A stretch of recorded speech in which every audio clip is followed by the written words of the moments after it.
Namaskar. A warm welcome to World News and Indian Perspective on All India Radio. This is R.S. Raghu bringing glimpses of the major developments of the day from across the globe. Over the next half an hour, we shall bring to you the latest from the world of politics, economy, sports, entertainment and more. The headlines. Government of India approves revised domestic gas pricing guidelines to ensure stable price regime for domestic consumers. Also gives nod to Indian Space Policy 2023. India elected to 3 important UN commissions as a member. New Delhi hopes that Chinese authorities would facilitate continued presence of Indian journalists in China. Second G20 Empower meeting concludes in Thiruvananthapuram. Monetary Policy Committee of RBI maintains repo rate at 6.5%. And in IPL cricket, match between Kolkata Knight Riders and Royal Challengers Bangalore underway at Kolkata.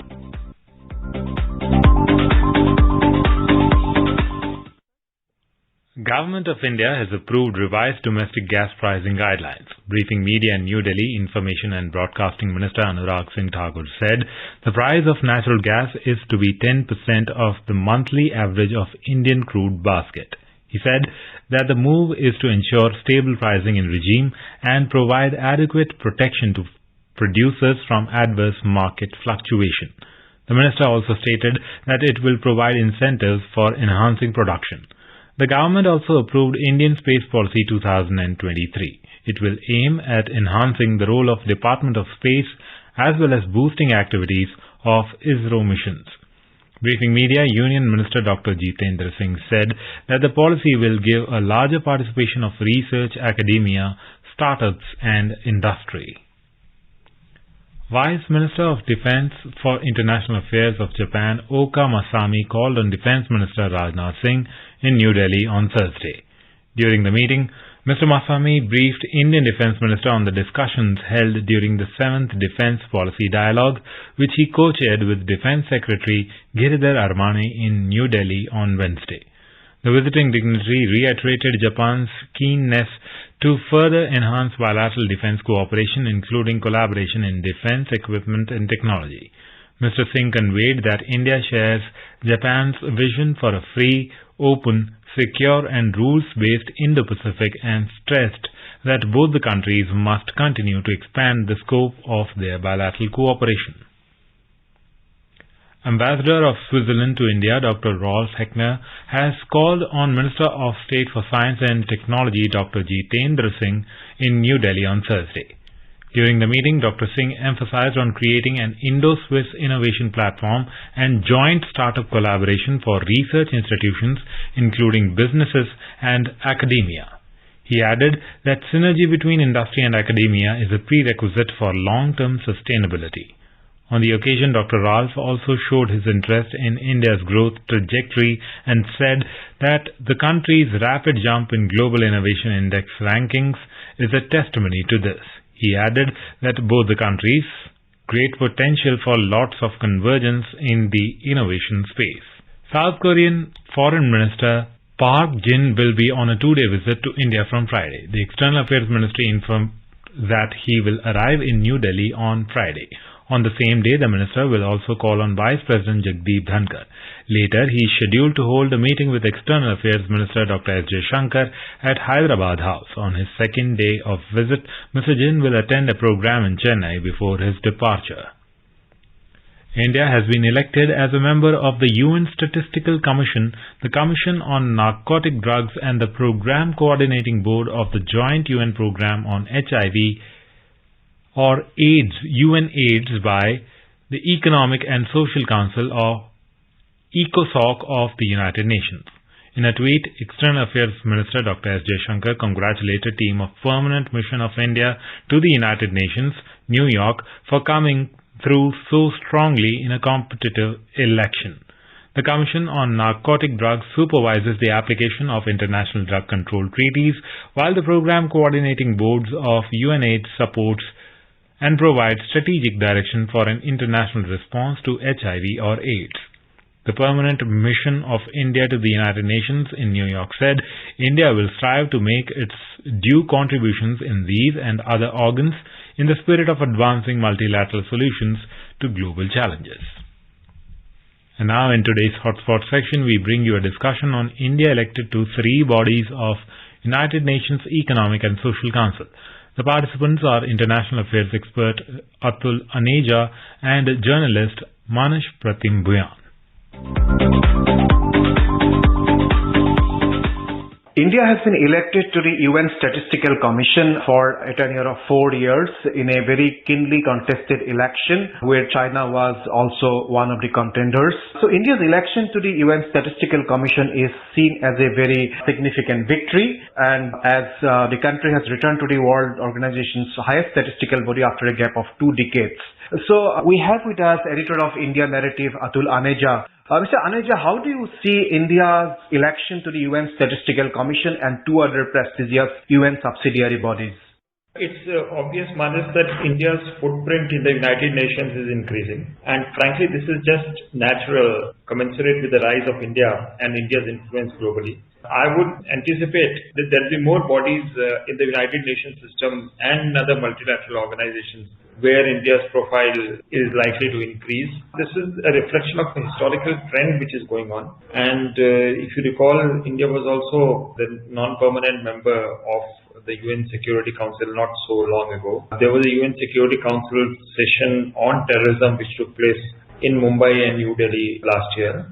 So you can see that India's engagement with the UN and UN bodies has been expanded, as is India's pitch to be a permanent member of the UN Security Council. But I think with India's rising clout, especially in the post-COVID era, I think the time has arrived and the world is recognizing it, that India's profile in world bodies, I think it's just inevitable that it's going to grow. And what happened yesterday when India became part of these 3 organizations within the ECOSOC is just a reflection of the rise of India.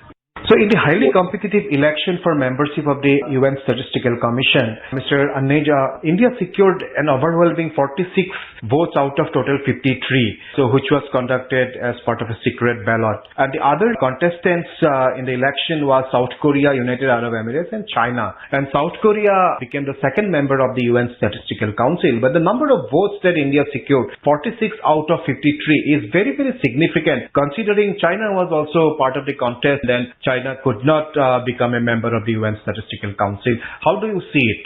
Manas, I'm not really surprised because it's because of the image of India along with its growing economic power. If you recall, India has contributed troops to so many conflict zones in the developing countries under the UN peacekeeping flag and has done remarkably well in that. So it's earned a goodwill of many countries across the globe. And if you recall, post-COVID, during the COVID crisis itself, the way India went and distributed vaccines and medicines all over the world, especially to developing countries, and in fact became known as the pharmacy of the world.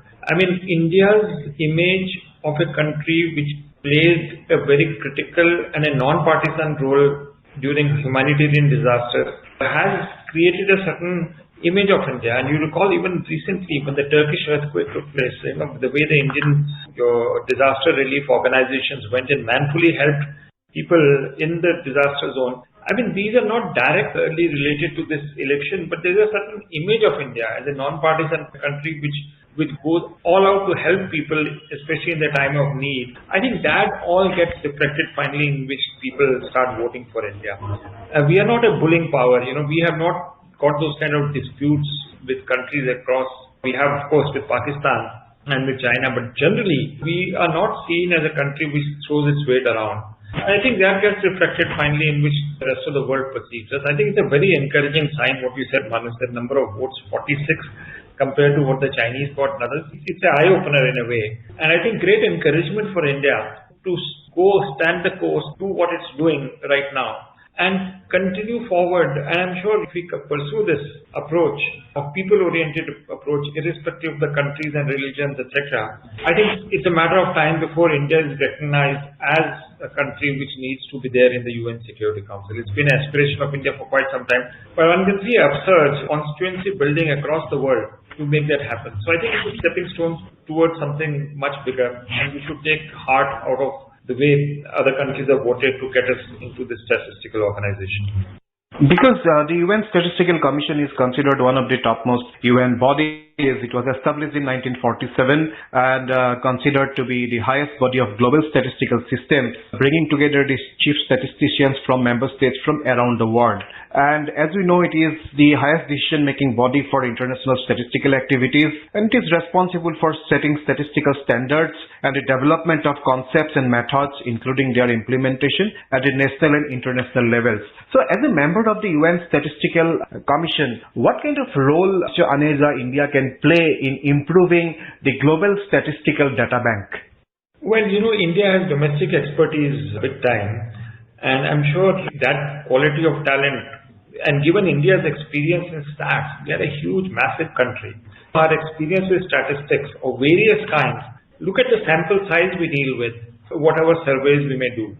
So there is great reservoir of talent which can be deployed in leadership roles when it comes to other countries. So I think given India's own challenges and experiences and dealing with them in a statistical and objective manner, I mean, the whole Indian experience in 5-year plan setups, we're just masters of the statistical domain. Along with that comes the digital part as well. So I think we are very well positioned to set standards and to share our experience as in other fields with the rest of the world, especially in those corners where these fields are not so developed. And I think what the Prime Minister has also been stating is that India's real constituency is the developing world. So introducing these concepts, the best practices in statistics, especially in the global south, I think that will be India's contribution when it serves on this body for the next few years. Mr. Aneja, India was also elected by the UN Economic and Social Council to the Commission on the Narcotic Drugs and the Program Coordinating Board of the Joint UN Program. So how do you see India's election to the Commission on Narcotic Drugs? I think that's another very, very vital field, Manas. Drugs, and there's a commercial angle to it. India itself has become a victim of the transfer of drugs coming across the border from Pakistan, the use of drones over there, and our border states are getting impacted from there. So we are countering that, all dimensions of drugs. So there's a personal experience which has been gained, either it's in the northeast, whether it's Punjab, border states, etc. I think that is something which is going to come in handy. Our capacity to combat drugs, especially flowing along routes from Asia to Europe. I think we have that body of experience as well. And I think demonstration of political will here. Our Home Minister Amit Shah has been saying that this is time for a drug-free India. So the focus on narcotics has intensified in India. And we do all this in a cost-effective manner, which is again, as I said, it's the global south. And these are the experiences we can share with them so that there is a global campaign against narcotics and drugs, which is, as we all know, decimating societies and lives of young people. And I think, again, over here, there is one thing to share the experience, but I think as India gets more exposed to the global side of the trade through this body, there will be something more to learn, from the world on best practices. I think it's going to be beneficial for India in its internal fight as well against drugs and psychotropic substances. Mr. Aneja, because the Commission on Narcotic Drugs supervises the application of international drug control treaties among the member nations, and India has been flagging concerns about possible consignments of transportation of drugs from Afghanistan to various countries in the region, along with export of terrorism from the Afghan soil. So it has been a concern for various countries in the region and countries in the Central Asia as well as India. They have been focusing on the issue of ways to contain transport of drugs from Afghanistan after it failed to the Taliban. So do you think, as a member of the Commission on the Narcotic Drugs, India can play some role in containing the transportation and shipment of drugs in the Southeast Asian region? Manas, you are absolutely spot on. When you say the linkage of drugs trade, it's not just how it impacts populations, but how it then feeds into terror and global terrorism. I think that is a very big menace as well, which flows, and gun running as well. It's a trilogy which happens with drugs, and I think one area where India can play a big role is on the financial side, how to cut the financial linkages which allow this ecosystem to flourish. I think that's one area where India would have experience and have something to share with the rest of the world. And as I said, Manas, that now India is at a stage of playing a global role. You're going to play an international role. So these are vital experiences which are coming India's way, which will then be leveraged to play a role not only within our country but across the region and maybe beyond. I suspect, and I think that the financial side of it, India has been a big supporter of FATF, and it has been able to influence because of its own domain knowledge in this field. And I think that will be one area which, apart from others, apart from the policing side of it, apart from counter-terror, where India would be able to play a role beyond its own borders and regionally. And again, that would strengthen India's case for a permanent seat in the UN Security Council in the long run. I think it's all feeding into a big grand objective. Thank you so very much. Thank you so much, Manish.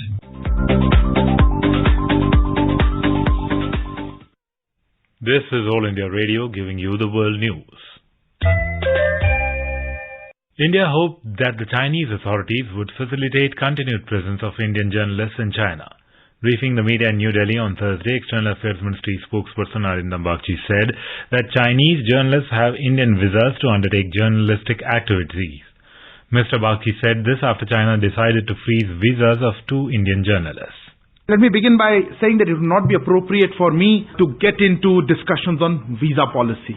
As you are aware, other agencies are also involved in this process. But let me make the larger point. There are Chinese journalists who have valid Indian visas for pursuing journalistic activities in India. So from that perspective, we do not see any limitations or difficulties in reporting or doing media coverage. As regards Indian journalists working in China, we would hope that Chinese authorities would facilitate their continued presence and reporting from China. Replying to a query on China's attempt to rename places in Arunachal Pradesh, Mr. Bagchi reiterated that Arunachal Pradesh is an integral part of India and China giving its own inventive names will not change the ground reality. इसमें हमने एक statement issue किया था 1-2 दिन पहले. ये पहली बार नहीं है कि चाइना इस तरह के अटेम्प्ट कर रहा है और हमने उसको खंडन किया था ऐसे अटेम्प्ट्स का. हमने कहा था कि अरुणाचल प्रदेश अभिन्न अंग है भारत का और ये जो अपने नाम लगाना या फिर अपने इन्वेंटेड नेम्स, उससे जो सिचुएशन है ग्राउंड में वो नहीं बदल सकता और रियलिटी नहीं बदल सकती है. तो मैं उसी को दोहराना चाहूंगा. He also emphasized that restoration of normalcy between both the countries will require restoration of peace and tranquility on the border areas. He said that the same has been disturbed since April 2020. Responding to the comments by foreign governments on Indian matters, the spokesperson said that India is neither waiting for their views nor validations. He said that it is not clear what these foreign countries want to achieve through these comments, but it certainly does not matter to the Indian systems and institutions. Mr. Bagchi, in his address, also confirmed that Pakistan sent a letter to India which sought to renegotiate the Indus Water Treaty. The spokesperson added, the letter is being examined currently and a response regarding the same will be sent out soon. He also objected to Pakistan air patches showing incorrect maps of India. Joint Secretary in the G20 Secretariat and the co-chair of the Data Working Group, Nagaraj Naidu, has stressed the need to look at data from the development perspective and use it for development and public welfare. He said India is exploring whether G20 countries can agree to a capacity-building network on data for development, essentially to assist developing countries to enhance their capabilities to utilize data for their own good. He was briefing media on the proceedings of the side events held as part of the second Development Working Group meeting at Kumarakom in Kerala on Thursday. Mr. Naidu said that valuable data is effectively utilized in resource allocation, smart delivery of public services as well as in public policy making. Earlier, in a televised address, Suman Berry, Vice Chairman of Niti Aayog, said digitized data has the power to transform processes, enable policy making, monitor progress and evaluate efficacy after implementation. In his address, Chief Economist of the World Bank, Indermeet Gill, said World Bank is fully committed to bringing data to work for social, economic and sustainable development and sought the support of the governments to achieve the goals. The second G20 Empowerment and Progression of Women's Economic Representation Empower meeting under India's presidency of the G20 concluded in Thiruvananthapuram. The theme of the three-day meeting organized by the Union Ministry of Women and Child Development was Women's Empowerment, a Win-Win for Equity and Economy. During the meeting, discussions were held in the areas of women entrepreneurship, leadership development and financial empowerment. More than 1,500 youth delegates from across India and abroad took part in the Y20 consultation at IIT Kanpur in Uttar Pradesh on Thursday. It was organized under the G20 presidency of India. Speaking at the event, Dr. Rajshekhar, Kanpur Divisional Commissioner, said that events like the Y20 consultation are groundbreaking as it paves the way forward for India for being showcased as a self-reliant, sustainable, resilient haven that exports manpower, services and technology. The Monetary Policy Committee, headed by Reserve Bank of India RBI Governor Shaktikant Das, has maintained key policy rates. Announcing the first bi-monthly monetary policy statement for 2023-24 on Thursday, Mr. Das said the Monetary Policy Committee has unanimously decided to keep the repo rate unchanged at 6.5%.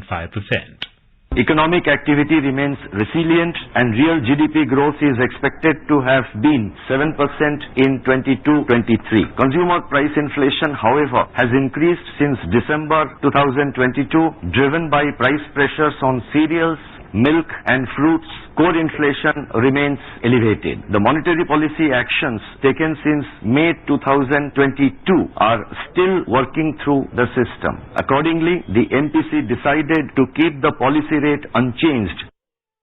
Mr. Das added that RBI is keeping a close watch on the banking sector in some developed countries and has adopted a prudent approach towards regulations. The RBI governor said the central bank will continue its war against inflation. He said that India's forex reserves stand over $600 billion, up from $524.5 billion in October 2022. India's Prime Minister Narendra Modi asserted that social justice is not just a political slogan but an article of faith for the Bharatiya Janata Party. Addressing party workers on the 44th Foundation Day of BJP through video conferencing on Thursday, he emphasized the government's commitment to get rid of corruption, nepotism and law and order problems. The Information and Broadcasting Ministry and Amazon India have signed a collaboration agreement in New Delhi to boost India's creative economy and promote creative talent in the country. As part of the agreement, Amazon Prime Video will sponsor scholarships, create internship programs, and offer job opportunities for students of the Film and Television Institute of India (FTII) and Satyajit Ray Film and Television Institute. International Film Festival of India (IFFI) award-winning films and films produced as part of India's international co-production treaties will be onboarded by Amazon Prime Video. The meeting between Saudi Arabia and Iran's delegations commenced after their foreign ministers held mutual talks. The focus of the discussions is expected to be on the resumption of official relationships, the reopening of embassies and consulates, and mutual interests. Ali Reza Enayati, the Director General for the Persian Gulf Affairs of the Iranian Foreign Ministry, met with Saudi Deputy FM in Beijing.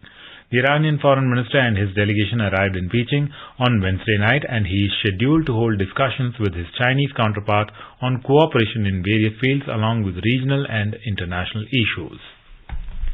Two official delegations from the United Arab Emirates and the State of Qatar held their fourth joint meeting in the UAE capital Abu Dhabi on Thursday to follow up on the implementation of the Al-Ula Declaration. This declaration was issued by the GCC Summit in 2021, which was hosted by the Kingdom of Saudi Arabia.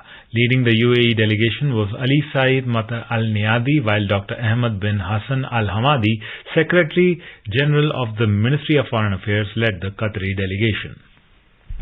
Fierce fighting between the Myanmar military and armed ethnic rebels has forced about 5,000 people, many of them women and children, flee across the country's border into Thailand this week. Officials told to media on Thursday. The clashes broke out when rebels in the southern Karen state attacked a military border guard outpost, according to reports in Thailand's Khasod English newspaper. The key domestic stocks on Thursday ended on a positive note after the Reserve Bank of India kept the repo rate unchanged. Both benchmark indices gained amid mixed global cues. A report from the business desk. The Sensex at the Bombay Stock Exchange rose 144 points or 0.24% to end at 59,833. The Nifty at the National Stock Exchange advanced 42 points or 0.24% to settle at 17,599. In the Asian market, most of the shares ended lower as investors turned their attention to upcoming earnings reports and other economic indicators. South Korea's Kospi Index declined 1.5%, while Japan's Nikkei shed 1.2%. Singapore's Straits Times Index fell 0.6%. However, Hong Kong's Hang Seng gained 0.3%, while China's Shanghai Composite Index closed flat. European markets were trading in positive territory in intraday trade. Oil prices rose marginally after Organization of the Petroleum Exporting Countries and allies including Russia, collectively known as OPEC+, pledged voluntary production cuts. In intraday trade, Brent crude was trading at around $85.10 per barrel. Back home, the gold price at Multi-Commodity Exchange for June contracts was trading at around 60,784 rupees per 10 grams. Silver was trading at around 74,653 rupees per kilogram for May contracts. In the forex market, the rupee closed at 81 rupees and 90 paise against the US dollar. Rajesh Lake for World News, All India Radio. In IPL cricket, chasing a victory target of 205 runs set by Kolkata Knight Riders, Royal Challengers Bangalore were 96 for 9 in 14.3 overs at the Eden Gardens in Kolkata when reports last came in. Earlier, Royal Challengers Bangalore won the toss and elected to field. Kolkata scored 204 runs for 7 wickets in stipulated 20 overs. In badminton, Indian badminton player Priyanshu Rajput stunned top seed Kenta Nishimoto of Japan to advance into the quarterfinals of the men's single competition at the Orleans Master 2023 in France on Thursday. Now let us take a look at the major developments around the world as reported in the foreign press. The Globe and Mail reports Saudi, Iran restore ties, say they seek Mid-East stability. The Wall Street Journal reports Taiwan warns of subtle China responses as U.S. lawmakers embrace Taipei. The New York Times reports in pristine Alaska an oil giant prepares to drill for decades. The Guardian writes New Zealand loses appeal to rich foreigners as investor visa numbers plunge. And now, a quick look at the headlines once again. Government of India approves revised domestic gas pricing guidelines to ensure stable price regime for domestic consumers. Also gives nod to Indian Space Policy 2023. India elected to 3 important UN commissions as a member. New Delhi hopes that Chinese authorities would facilitate continued presence of Indian journalists in China. Second G20 Empower meeting concludes in Thiruvananthapuram. Monetary Policy Committee of RBI maintains repo rate at 6.5%, and in IPL cricket, match between Kolkata Knight Riders and Royal Challengers Bangalore underway at Kolkata. And now, before we end, let us listen to Mahatma Gandhi's favorite bhajan Vaishnav Jan by artists from Japan.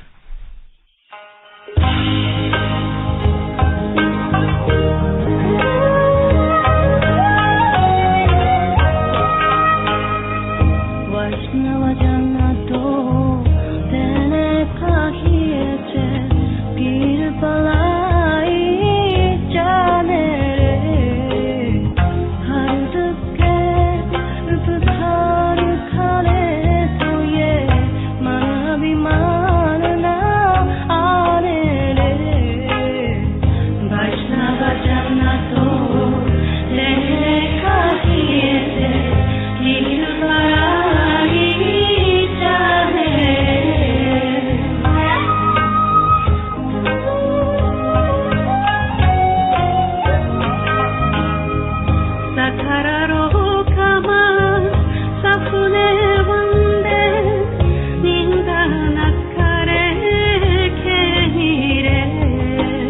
And with that, we end this bulletin. We'll be back at the same time tomorrow with the next edition of World News.